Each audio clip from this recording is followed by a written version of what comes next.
Hello friends, liquid market आए बहुत अच्छे होंगे। बात करते हैं निफ्टी और बैंक निफ्टी की। मंडे सेशन और आने वाले हफ्ते में क्या रहेगा, कैसे करना, सबको जानेंगे। शुरुआत सबसे पहले अगर कर ली जाए निफ्टी से ही, तो जैसे मैंने निफ्टी में पहले ही बताया था पिछले हफ्ते में फ्राइडे सीरीज में कि एक ये सिर्फ एक रिकवरी है, इसको हम रिवर्सल की तरह नहीं ले सकते। जिस तरह के बाजार सेंटिमेंट है, जिस तरह से एफआईज लगातार बिकवाली कर रहे हैं और ये बिकवाली थमने का नाम भी नहीं ले रही। इस हफ्ते में भी हमने अच्छा खासा सेल ऑफ देख लिया है ना। ओवरऑल देखा जाए तो ऑलमोस्ट ऑलमोस्ट अब 1 लाख करोड़ की बिकवाली हो चुकी है 1 अक्टूबर महीने में। तो जब तक एफआईएस की खरीदार सॉरी बिकवाली खत्म नहीं हो जाती या एफआईएस खरीदारी करना शुरू नहीं कर देते, तब तक मुझे लगता है निफ्टी में कोई बॉटम बन जाना या निफ्टी में कोई सस्टेनेबल रैली आ जाना मुश्किल ही है। देखा जाए तो इस हफ्ते में इस गिरावट के पीछे काफी कारण थे। डेफिनेटली Q2 रिजल्ट ही थे ओवरऑल, मैं सीधे से बोलूं। और ये बात मैंने पिछले हफ्ते साफ साफ पहले ही बता दी थी कि Q2 रिजल्ट कहीं ना कहीं यहाँ पे थोड़ा सा बाजार में वोलेटिलिटी रख सकते हैं। और देखा जाए तो हमने उसी के चलते एक अच्छी खासी सेल ऑफ देखी है ना। सो ऑटो स्टॉक के रिजल्ट भी ठीक ठाक नहीं रहे। कहीं ना कहीं आईटी स्टॉक्स की बात की जाए तो आईटी स्टॉक्स के रिजल्ट एकदम इनलाइन। एफएमसीजी सेक्टर्स ने इस हफ्ते में ज्यादा ट्रैक करने का काम किया है। कहीं ना कहीं टाटा कंज्यूमर के रिजल्ट तो खराब ही थे। एचयूएल जो कि सबसे एक दिग्गज स्टॉक है, उसके भी रिजल्ट खराब रहे। बैंकिंग की बात की जाए तो कोटक महिंद्रा बैंक के खराब रिजल्ट के बाद इंडसइंड बैंक के रिजल्ट भी काफी खराब रहे। तो उसने भी काफी ड्रैग करने का काम किया है। और अब निफ्टी का जो 100 डे एक्सपेंशन एवरेज था भी, जो कि देखने को मिल रहा था 24,500, उसका भी ब्रेकडाउन देखने को मिल चुका है। तो मुझे लगता है अब अगर कहीं क्रूशियल सपोर्ट अभी बचा हुआ है, अभी भी देखा जाए तो अब वो सीधे सीधे देखने को मिलता है अगर सीरीज के लोस पे। लेवल्स क्या थे? लेवल था 24,000 और 23,895 890 का जोन। इसको आप एक आखिरी उम्मीद की तरह ले सकते हो। और राइट, जहां से निफ्टी हो सकता है बॉटम आउट हो जाए। मेरा मानना है अक्टूबर भर में ही मुझे लगता है जो सेल ऑफ है वो खत्म हो जाएगा और नवंबर से बाजार वापस एक रिकवरी या रैली लगाना शुरू करेगा या एफआईएस की खरीदारी लौट के आने लग जाएगी। तो मेरी नजरें फिलहाल जो रहेंगी आने वाले हफ्ते में वो इसी जोन पे रहने वाली है, मतलब 24,000 और 23,890 895 के जोन में। क्योंकि अगर ये भी टूट गया तो मूविंग एवरेज के तौर पे अगर 100 EMA के ब्रेकडाउन के बाद अगर मुझे कोई मूविंग एवरेज दिख रहा है आखिरी, तो वो दिख रहा है exactly 200 day exponential moving average.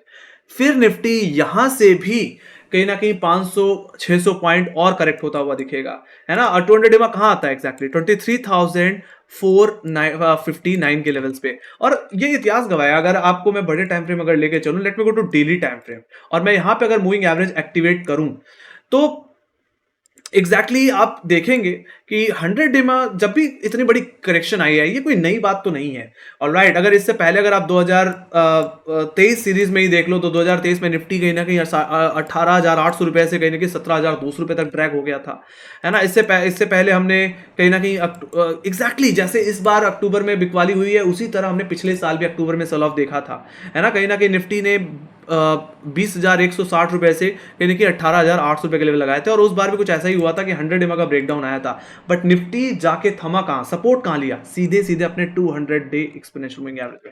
ऐसे तो निफ्टी में जो भी नॉर्मल करेक्शन आती है उसमें निफ्टी ओवरऑल 100 EMA पे सपोर्ट ले जाता है ना। इस साल के मिड में भी यही होता हुआ दिखा, है ना। इलेक्शन टाइम में जो हमने करेक्शन देखा था ऑलमोस्ट ऑलमोस्ट 10% का, उसमें भी 200 EMA पे ही निफ्टी ने एक शार्प रिकवरी ली थी। तो मेरा मानना है इस बार भी कुछ ऐसा होता हुआ दिख सकता है कि 100 EMA के ब्रेकडाउन के बाद निफ्टी सीधे सीधे 200 EMA पे ही जाकर के थमे और वहीं से हमें कोई शार्प रिकवरी देखने को मिले।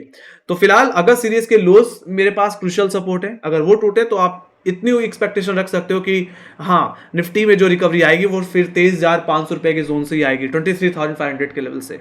और कोई जगह मुझे दिख नहीं रही, क्योंकि सिंपल सी बात है, अगर 200 EMA के नीचे भी अगर निफ्टी फिसल जाता है, लेवल तोड़ देता है, तो प्रॉब्लम बहुत ज्यादा बढ़ जाएगी।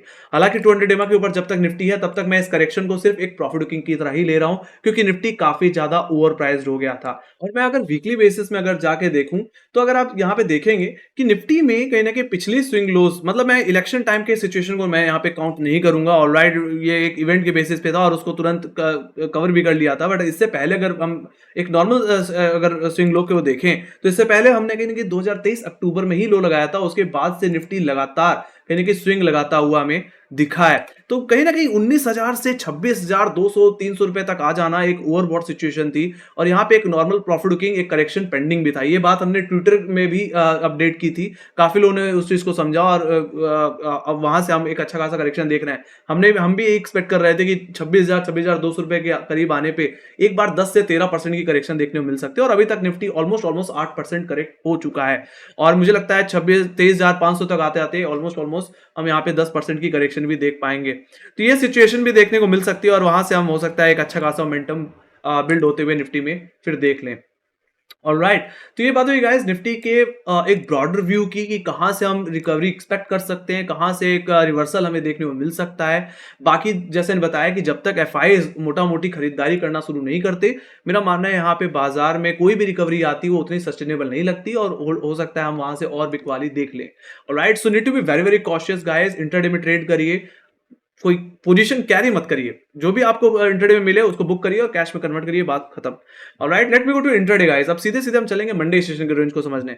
तो मेरा मानना है यहाँ पे जो मंडे सेशन की जो रेंज दिख रही है गाइस वो 24,300 से लेकर के 24,000 की ही दिख रही है, मतलब 300 पॉइंट्स की range as per option data, जिसमें अपर लेवल्स को डिस्कस कर लूँ, तो यहाँ पे 24,300 का लेवल आपके लिए इमीडिएट हर्डल की तरह काम करेगा। देखा जाए तो यहाँ पे हैवी क्वालिटी बिल्ड होती हुई दिखी है, तो ये आपके लिए फर्स्ट रेजिस्टेंस, तो वहीं पे मेजर हर्डल जो मैं देख पा रहा हूँ उसके बाद वो देख पा रहा हूँ 438 और 24,500 के लेवल्स पे। देखा जाए तो यहाँ पे हैवी क्वालिटी हुई है ओटीएम बेसिस में, तो मेरा मानना है ये सबसे बड़ा हर्डल रहने वाला है। और एक लोअर लो लो रहा है इसके फॉर्मेशन के बाद, कहने कि अगर बाजार में अगर कोई रिवर्सल आना है तो मेरा मानना है पिछले दिन के हाई के ऊपर क्लोजिंग देनी पड़ेगी। इससे पहले अगर आप ध्यान से देखो तो किसी भी दिन हम पिछले दिन के हाई के ऊपर क्लोज नहीं हो पाए अभी तक, है ना। सो फर्स्ट इंडिकेशन यहीं से मिलेगा हमें, और मेरा मानना है अगर निफ्टी को अपना पहला पड़ाव अगर पार करना है तो 24,500 के ऊपर एक डेली क्लोजिंग देनी पड़ेगी, ओवरऑल फ्राइडे के हाई के ऊपर निकलना पड़ेगा। यहाँ पे निफ्टी का 100 डे एक्सटेंशन एवरेज आता है, अगर वो रिगेन हो जाता है तो मेरा मानना है एक रिकवरी बन सकती है फिर निफ्टी में,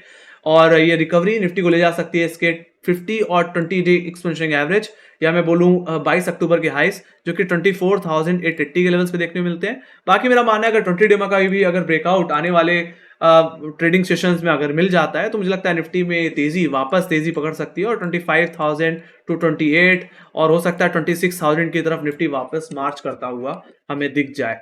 ऑलराइट, तो एग्रेसिव लॉन्ग तभी करिए जब फ्राइडे का हाई निकल जाए, मतलब 24,500 रुपए के लेवल निकल जाए, उससे पहले मेरा मानना है थोड़ा आपको कॉशियस व्यू में प्ले करना पड़ेगा। बाकी जहां तक बात रही ओपनिंग की, तो मैं यहाँ पे एक फ्लैट से एक छोटा सा गैप ओपनिंग एक्सपेक्ट कर रहा हूँ, और सिंपल सी बात है जिस तरह का ट्रेंड है उस हिसाब से गैप अप सस्टेन हो जाए इसके चांसेस बहुत ही कम लगते हैं। तो अगर 24,300 के आसपास अगर निफ्टी खुलता है और वहां पे रैली फेल होती हुई दिखे तो मैं तो कहूंगा ऊपर 20-25 पॉइंट का ऐसा लगा करके दोबारा निफ्टी को शॉर्ट कर देना चाहिए। बाकी अगर होल्ड कर जाता है तो आप एक लेवल बेस्ड ट्रेडिंग कर सकते हैं और प्ले कर सकते हैं 24,438 और 24,500 के लेवल्स के लिए, जो कि फ्राइडे के हाईज है। ऑलराइट, बाकी अगर वो लेवल होल्ड होते हैं तो तेजी आएगी जैसे मैंने बताया। और यहाँ पे मैंने एक फॉलिंग ट्रेंड लाइन का भी रेफरेंस ले रखा है गाइस, इसका रेफरेंस मैंने निफ्टी के ऑल टाइम हाई से ले रखा है, मतलब 27 सितंबर के हाई से। इसी ट्रेंड लाइन पे हमने इस हफ्ते में भी अटकते हुए दिख रहे थे, तो ये काफी मीनिंगफुल ब्रेकआउट हो सकता है 24,500 के ऊपर एक एग्रेसिव लॉन्ग पोजीशन बनाने में। तो वहीं पे जहां तक बात रही लोअर लेवल्स की, तो लोअर लेवल से मुझे मल्टीपल सपोर्ट्स दिख रहे हैं। पहला फ्राइडे का लो, मतलब 24,100 24,075 का जोन। तो वहीं पे दूसरा सपोर्ट मुझे दिख रहा है, वो दिख रहा है 24,000 के लेवल पे, जहां पे पुटराइटर के हिसाब से काफी हैवी ओआई इमर्ज हुआ है। बाकी उसके बाद मुझे सपोर्ट दिख रहा है टेक्निकली वो 23,895 के लेवल्स पे, जैसे मैंने बताया कि एग्जैक्टली अगस्त सीरीज के लोज हैं जहां पे बॉटम आउट हुआ था निफ्टी। एक तरह से बोलूं तो ये जोन, ये लेवल यानी कि एक मंथली सपोर्ट की तरह भी काम करेगा, इसलिए मैंने बोला कि काफी क्रूशियल सपोर्ट है। अगर निफ्टी को अगर बॉटम बनाना है तो इस जोन में भी बॉटम बना करके रिवर्सल दे सकता है, अदरवाइज लेवल टूटा तो परेशानी बढ़ेगी। तो उस हिसाब से अगर निफ्टी ओवरऑल, मैं तो यही कहूंगा कि इस जोन में मंदी करने की गलती मत करना। पहली बात, अगर हाई लेवल से बेच रहे हो तो ट्रेलिंग एसएल के साथ बने रह करके थोड़ा सा कॉन्फिडेंस रह सकता है, बट मेरा मानना है अगर निफ्टी 24,000 या 23,900 रुपए के जोन पे आता भी है तो वहां पे रिकवरी आने के चांस काफी ज्यादा रहेंगे, शॉर्ट कवरिंग आने के चांस रहेंगे, सॉरी। ऑलराइट, बाकी सिंपल सी बात है, एग्रेसिव शॉर्ट तो तब बढ़ जाएगी जब निफ्टी अगस्त सीरीज के लोस को भी तोड़ देगा। ऑलराइट, 23,895 अगर ये टूटे तो सीधे हम जाएंगे अपने 200 एमआ पे, जैसे पहले ही बताया बार बार 23,500 और 23,459। ऑलराइट, तो वहां तक की गिरावट मुझे देखने को मिल सकती है। बाकी हेड एंड शोल्डर पैटर्न के भी यहाँ पे जो मैंने बताया था उस हिसाब से निफ्टी ज्यादा 23,200 तक भी जा सकता है ना, अगर पैटर्न को अगर फॉलो किया जाए। हालांकि मूविंग एवरेज बहुत ही मीनिंगफुल जोन है 200 एमआ बड़े टाइम फ्रेम में, तो मेरा मानना है यही एक आखिरी जोन होगा एक तरह से जहां से निफ्टी में कोई रिवर्सल आ सकता है अगर 24,000 के जोन भी टूट जाए तो। ऑलराइट, तो मैंने ये लेवल्स के बारे में बात कर ली। बाकी हाँ, आपको थोड़ा न्यूट्रल बैच रहना पड़ेगा 24,500 से 24,000 के जोन में। ऑलराइट, बाकी आइदर साइड रेंज का ब्रेकआउट या ब्रेकडाउन मिलता है तो एक डायरेक्शनल ट्रेड, एक पोजिशनल बेट कहीं ना कहीं निफ्टी में फिर बनती हुई मुझे दिखेगी। तो ये बात होगी गाइस निफ्टी के सारे लेवल्स की। Let me go to bank Nifty. Bank Nifty की बात कर ली जाए तो बैंक निफ्टी में भी दबाव देखने को मिला। क्यों? इंडसइंड बैंक डेफिनेटली यस काफी अच्छा खासा यहाँ पे ड्रैग हुआ है। रिजल्ट उतना खराब तो नहीं था, बट जब बाजार का सेंटीमेंट कमजोर हो तो कहीं ना कहीं वहां पे हमें थोड़ा ओवर रिएक्शन देखने को मिला। उसी का असर था कि निफ्टी बैंक कहीं ना कहीं 50,500 50,380 के लेवल्स तक भी ड्रैग होता हुआ देखा। और मैंने कल पिछले हफ्ते में ये बात साफ साफ बोली भी थी कि 51,500 इमीडिएट सपोर्ट है, और उसके बाद अगर कहीं क्रूशियल सपोर्ट है तो 51,000 का जोन, अगर वो भी टूटा तो प्रॉब्लम बढ़ जाएगी। क्यों? देखा जाए तो बैंक निफ्टी का 51,000 के जोन में इसका 100 MA आ रहा था। पिछले हफ्ते में लगातार निफ्टी और इस हफ्ते में भी बैंक निफ्टी 51,000 के ही जोन को डिफेंड कर रहा था। बट जिस तरीके का ब्रेकडाउन दिया है, मेरा मानना है बैंक निफ्टी में सिर्फ ये एक शुरुआत है। अगर बैंक निफ्टी ने अपने एग्जैक्टली इस अक्टूबर सीरीज के लोस को भी तोड़ दिया तो एक बार के लिए बैंक निफ्टी भी अपने 200 डे एक्सपोनेंशियल मूविंग एवरेज को टेस्ट करेगा, जो कि कहीं ना कहीं 59,657 के लेवल्स हैं। और अगर आपको याद हो तो ये लेवल्स हमने एग्जैक्टली अगस्त सीरीज में भी देखे हैं। तो मोस्ट पॉसिबिलिटी यही है बैंक निफ्टी में कि एक बार 200 डेमा टेस्ट होने के बाद हो सकता है हमें एक बहुत ही बड़ा रिवर्सल अपसाइड की ओर आता हुआ दिख जाए, क्योंकि 200 डेमा का लेवल टूटा तो फिर बैंक निफ्टी में और मंदी देखने को मिल सकती है। ऑलराइट, बाकी मैंने ये बात जैसे ही बताई कि अक्टूबर सीरीज में ही मंदी है और नवंबर तक आते आते हो सकता है एफआईएस की मंदी लगभग लगभग खत्म होती हुई दिखे और एक बड़ी शॉर्ट कवरिंग, एक बड़ी तेजी कहीं बाजार में लौटती हुई दिखे एफआईएस के बाइंग के चलते फिर। ओके, सो ये बात हुई गाइस ब्रॉडर व्यू की। बाकी अगर मैं मंडे सेशन की रेंज की बात कर लूं तो फिलहाल मुझे जो इमीडिएट हर्डल दिख रहा है वो है 51,000 51,100 का जोन, जहां पे अच्छी खासी कॉल रेटिंग और बैंक निफ्टी का 100 एमआ भी आता है। तो ये आपके लिए फर्स्ट अटैम्प में एक सेल जोन की तरह काम करेगा। अगर गैप अप होता है या फ्लैट ओपनिंग होती है और इस जोन में अटकता हुआ दिखे तो आप एक बार बिकवाली कर सकते हैं 51,100 पे स्टॉप लॉस लगा करके और प्ले कर सकते हैं वापस फ्राइडे के लोस के लिए, जो कि 50,500 और 50,380 का जोन है। ये एग्जैक्टली निफ्टी बैंक के लिए बाई जोन और इमीडिएट सपोर्ट जोन की तरह काम करेगा। बाकी अपर लेवल्स की बात कर लूं तो अगर ब्रेकआउट अगर आ जाता है या बैंक निफ्टी सस्टेन कर जाता है 51,100 के ऊपर तो ही कोई कॉल ऑप्शन प्ले करनी चाहिए। ऐसे सिचुएशन मैंने एक रेफरेंस ले रखा है फॉल इन ट्रेंड लाइन का भी, जो कहीं ना कहीं 21 अक्टूबर मतलब इस हफ्ते की हाई से ही है और लगातार इस ट्रेंड लाइन पे हमने बैंक निफ्टी में रिजेक्शन देखा है। तो मेरा मानना है इस ट्रेंड लाइन का ब्रेकआउट या 51,100 के ऊपर सस्टेन कर जाना इनकी एक फ्रेश बाइंग करने की आप इंडिकेट कर सकता है। आप यहां से एक फ्रेश कॉल ऑप्शन प्ले कर सकते हैं और प्ले कर सकते हैं इसको यानी कि 51,670 और 51,780 तक के लेवल्स के लिए। देखा जाए तो यहाँ पे बैंक निफ्टी का बहुत ही इंपॉर्टेंट मूविंग एवरेज 50 और 20 डे डेमा आता है। तो ये आपके लिए आने वाले हफ्ते में एक वीकली रेजिस्टेंस जोन की तरह काम करेंगे, मेजर हर्डल की तरह काम करेंगे और यहाँ पे ट्रेंड लाइन का क्रॉसओवर भी है गाइस। इस ट्रेंड लाइन का रेफरेंस मैंने बैंक निफ्टी को ऑल टाइम हाई से ले रखा है और इसी ट्रेंड लाइन पे हमने कहीं कि 21 अक्टूबर को भी रिजेक्शन दिया हुआ है गाइस। तो मेरा मानना है यहाँ पे अगर बैंक निफ्टी अगर 20 डेमा के ऊपर निकल जाता है 51,800 के ऊपर निकल जाता है तो मेरा मानना है एक डेली क्लोजिंग अगर मिल जाती है तो ओवरऑल बैंक निफ्टी कहीं कि 52,000 और 52,580 की तरफ जाता हुआ दिखेगा, जो कहीं ना कहीं इस हफ्ते के हाईस हैं और हो सकता है बैंक निफ्टी में एक रिवर्सल भी हमें देखने मिल जाए। अगर मैं ध्यान से अगर देखूं तो बैंक निफ्टी में हम डेली बेसिस में देखेंगे तो हमें एक डेली एक डबल बॉटम पैटर्न देखने को मिलेगा, जिसकी नेकलाइन कहीं ना कहीं 51,550 के लेवल्स पे है और उसका अगर ब्रेकआउट आ गया तो जो एक बेरिश गैप था वो भी सेटल आउट होगा और हो सकता है बैंक निफ्टी वापस अपने ऑल टाइम हाइस की तरफ मार्च करता हुआ दिखे। तो इन लेवल्स पे आप जरूर ध्यान देना। बाकी एक बार के लिए हो सकता है कि 51,770 51,670 के जोन से ट्रेंड लाइन से भी रिजेक्शन आपको देखने को मिले। बाकी मैंने टेक्निकल चार्ट मार्क कर दिया, आप इसका स्क्रीनशॉट ले सकते हैं या इसको अपने चार्ट पे भी मार्क कर सकते हैं। ऑलराइट, बाकी जहां तक बात रही बिकवाली प्ले करने की, तो मेरा मानना है बैंक निफ्टी को फ्राइडे के लोस का ब्रेकडाउन देना पड़ेगा। मतलब 50,500 50,380 50,500 पे फ्राइडे के दिन काफी अच्छी पुट राइटिंग हुई है। तो अगर इसका ब्रेकडाउन आता है, पुट राइटर अनवाइंड करता है तो गिरावट बढ़ेगी। ऐसे सिचुएशन में आपके लिए प्राइमरीली जो टारगेट रहेगा वो रहेगा 50,000 का लेवल, जहां पे ओटीएम में थोड़ी क्वालिटी है। बाकी उसके बाद टेक्निकल बेसिस पे 200 एमा जो कि मैंने ऑलरेडी मार्क कर रखा है 49,657 के लेवल्स पे। एग्जैक्टली ये हमारे अगर सीरीज के भी लो है।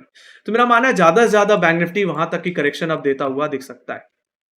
ऑलराइट, तो ये बात हुई गाइस बैंक निफ्टी के सारे लेवल्स की। ओके, सो एक तरह से अभी भी देखा जाए तो निफ्टी कंपेयर में बैंक निफ्टी अभी भी थोड़ा मजबूत लगता है ना। एक तरह से बॉटम कहीं ना कहीं अगर सीरीज में बना करके रिवर्सल के लिए अपसाइड लगाता हुआ दिख सकता है। बाकी मेरा मानना है बैंक निफ्टी जब तक 51,800 से 50,500 के रेंज में है तब तक आपको थोड़ा लेवल बेस्ड ट्रेडिंग करनी है। बाकी आइदर साइड ब्रेकआउट या ब्रेकडाउन पे कोई मेजर मूव आपको प्ले करने को मिलेगा। ऑलराइट, बाकी न्यूट्रल बायस होकर के ही आप कम क्वांटिटी के साथ ट्रेड करें, क्योंकि बाजार में वोलेटिलिटी काफी ज्यादा है तो सावधान रहने की बहुत ज्यादा जरूरत पड़ेगी, नुकसान होने के चांसेस काफी रहेंगे। तो इस बात को आप ध्यान में रखें। बाकी दोनों में ही अभी भी सेंटीमेंट जो है वो कमजोरी का ही दिखता है। Alright, let me go to option data. Option data की अगर बात कर ली जाए तो यहाँ पे निफ्टी में की अगर बात करी जाए तो 24,500 इमीडिएट हर्डल है। टेक्निकली मैंने इस लेवल को बताया भी। बाकी इसके बाद अगर मुझे कहीं क्वालिटर दिख रहे हैं तो सीधे-सीधे 24,400, 24,300 पे भी देखने को मिलते हैं और 24,300 हमारे लिए मंडे सेशन में इमीडिएट हर्डल रहेगा। बाकी उसके बाद 24,500। बाकी लोअर लेवल्स पे अगर कहीं मुझे पुट राइटिंग देखने को मिलती है तो सीधे-सीधे 24,000 की पुट ऑप्शन में, जहाँ पे 50 लाख का वाई बना हुआ है और उसके बाद अगर कहीं पुट राइटर हैं भी तो सीधे-सीधे देखने मिल रहे हैं 23,500 के लेवल्स पे। क्या है ये लेवल? ये एग्जैक्टली निफ्टी का 200 डे एक्सपेंसिंग एवरेज है। अगर 24,000 का जोन भी अगर होल्ड नहीं हो पाया अगले हफ्ते में, तो आप 500-600 पॉइंट की गिरावट और देखोगे, जैसे मैंने बताया, है ना? और हो सकता है वहां से फिर पॉसिबिलिटी रहेगी कि बैंक निफ्टी एक बड़ा मोमेंटम अपसाइड की ओर फिर दे, एक रिवर्सल हमें निफ्टी में देखने को मिल जाए। तो ये बात होगी इसकी। बाकी कॉलेटर का प्रेशर अभी भी काफी ज्यादा बना हुआ है। ऑलराइट, तो ये बात होगी इसकी। Let me go to bank Nifty. Bank Nifty की में अगर बात की ले जाए तो 51,500 पे फ्राइडे सेशन में काफी हैवी पुट राइटिंग हुई है। यहाँ पे ऑलमोस्ट 30 लाख का वाई बन गया है। बाकी इमीडिएट बेसिस पे 51,000 की कॉल ऑप्शन में भी कहीं कि हमें 16 लाख का वाई देखने को मिला है। मेरा मानना है 51,000 का लेवल एक मिड लेवल की तरह काम करेगा। यहाँ पे थोड़ा सा टग ऑफ वॉर वाली सिचुएशन रह सकती है। बाकी बैंक निफ्टी अगर आज इस हफ्ते के लोस को तोड़ देता है तो मेरा मानना है 50,500 के बाद अगर कहीं सपोर्ट है तो सीधे सीधे देखने को मिलता है 50,000 के लेवल पे, जहां पे 20 लाख का ओआई बिल्डअप देखने को मिल रहा है। तो जितना कॉलेटर के अंदर एक कन्विक्शन है, उतना पुटराइटर के अंदर कॉन्फिडेंस मुझे देखने को नहीं मिल रहा है। भी तो सिर्फ 50,500 जो कि फ्राइडे का लो है, और 50,000 का लेवल जहां पे टेक्निकली जिसके करीब बैंक निफ्टी का 200 एमए आता है। तो दोनों ही कहने के 100 एमए का ब्रेकडाउन दे चुके हैं गाइस। एक बार हो सकता है दोनों इंडेक्स अपने 200 एमए को टेस्ट करें और वहां से हमें कोई बहुत बड़ा रिवर्सल देखने को मिल जाए, और इस ये महीने तक की मेरा मानना है वॉलेटिलिटी देखने को मिलेगी। हो सकता है अगले महीने के शुरुआती हफ्ते से बाजार में एक अच्छा मोमेंटम आना भी शुरू हो जाए। ऑलराइट, जैसे ने बताया कि एफआईएस की सेलिंग ऑलमोस्ट अब चरम पे है गाइस। काफी ज्यादा मंदी हो चुकी है और प्रेसिडेंशियल इलेक्शन भी है नवंबर के शुरुआती हफ्ते में। मुझे लगता है उसके बाद ऐसा हो सकता है यूएस मार्केट में थोड़ी प्रॉफिट बुकिंग आए और वो और हमारे मार्केट जो कि काफी अंडर वैल्यूड लग रहे हैं, वहां पे अब एफआईएस का पैसा कहीं के चैनलाइज होता हुआ दिखे और नवंबर दिसंबर में बाजार कहीं के दोबारा कहीं की तेजी में आता हुआ दिखे। सो यही एक्सपेक्टेशन में लेके अब चल रहा हूँ फिलहाल। सो गाइज यही थी एनालिसिस। अगर आपको पसंद आई हो तो make sure guys like share subscribe जरूर बता देना। अगर आपको कोई फीडबैक है या कोई सजेशन है या कोई क्वेश्चन है तो कमेंट सेक्शन में लिख के जरूर बता सकते हैं। बाकी हमें फॉलो कर सकते हैं इंस्टाग्राम, ट्विटर, फेसबुक और टेलीग्राम पे, जहां पे मार्क्स से रिलेटेड अपडेट्स हम लाते ही रहते हैं गाइज। तो इसी के साथ thank you very much for watching. Bye bye guys, see you in studio, take care guys, love you, bye bye.